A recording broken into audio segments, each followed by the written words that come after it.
તને કહ્યું ને કે દિશાને આગળ નહીં ભણાવી શકાય. એ ભણવામાં કેટલી હોશિયાર છે. એનું આટલું ભણવાનું પતી જાય એના માટે. બસ મારાથી આગળ હવે નહીં પોસાય. બહુ હોશિયાર, બહુ હોશિયાર. હા, મારી દીકરી મોટી થઈને શું બનશે? હું ડોક્ટર બનીશ. અરે વાહ. અને ડોક્ટર બનીને શું કરશે? પપ્પાને ઇન્જેક્શન મારી. ઓ ક્યાં ખોવાયેલા છો માલતીબેન?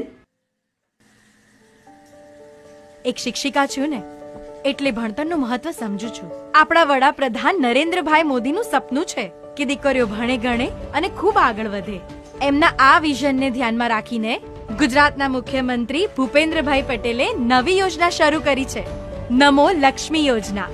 ધોરણ 9માં પ્રવેશ મેળવતી સરકારી કે ગ્રાન્ટેડ શાળામાં ભણતી દીકરીઓ આ યોજનાનો લાભ મેળવી શકે છે. ખાનગી શાળામાં ભણતી દીકરીઓ કે જેમના પરિવારની આવક 6 લાખ કે તેનાથી ઓછી છે, એ દીકરીઓને પણ આ યોજનાનો લાભ મળે છે. ધોરણ 9 અને 10માં ભણતી દીકરીઓને માસિક ₹500 મળે છે અને ધોરણ 10મું પાસ કરતા બીજા ₹10,000 મળે છે. ધોરણ 11 અને 12માં ભણતી દીકરીઓને માસિક ₹750 અને જેવું ધોરણ 12મું પાસ કરે એટલે બીજા ₹15,000 મળે છે. કુલ ₹50,000 ની રકમ મળે છે.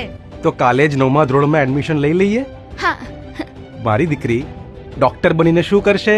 પપ્પાને ઇન્જેક્શન મારીશ. વિકસિત ભારત વિકસિત ગુજરાતના ધ્યેય તરફ વધુ એક કદમ. નમો લક્ષ્મી યોજના.